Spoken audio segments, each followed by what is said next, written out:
Cette entreprise de tri des déchets reste une nouveauté au Ghana. Mais cette usine va plus loin. Certains déchets sont utilisés pour produire de l'électricité et du compost. Des structures comme celle-ci nous permettent de collecter les déchets et de les utiliser à bon escient. Une fois installées, on voit qu'elles créent des emplois, ce qui encourage l'engagement des membres de la communauté pour la collecte des déchets. Le produit peut ensuite être utilisé par cette même communauté. Les déchets posent de graves problèmes au Ghana.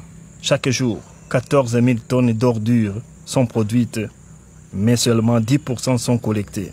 La mauvaise gestion entraîne des émissions de gaz à effet de serre, la propagation des maladies et favorise même les inondations.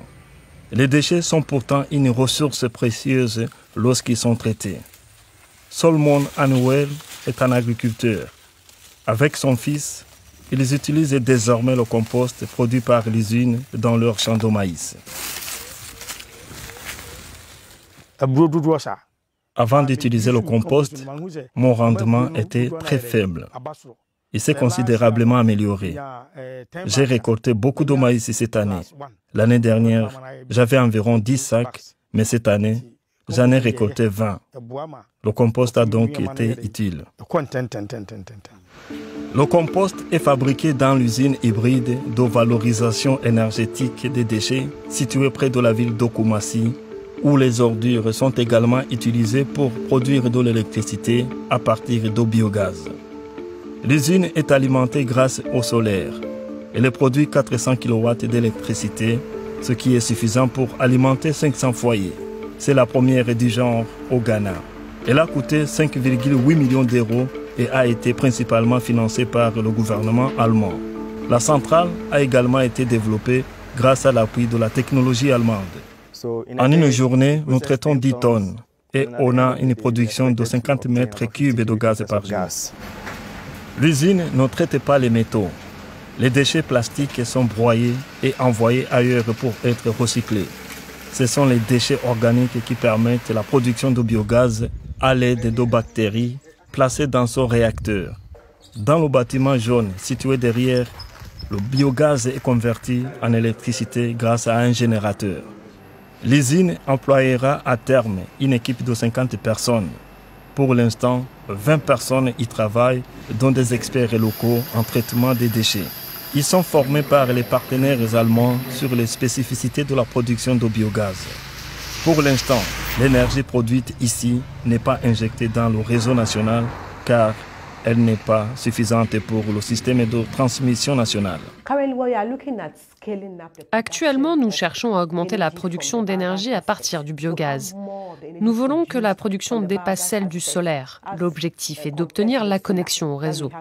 Il s'agit d'un projet de conversion des déchets en énergie, c'est-à-dire que nous avons des déchets provenant du biogaz qui sont convertis en énergie. Nous voulons produire plus d'énergie dans les mois à venir pour pouvoir obtenir la connexion au réseau.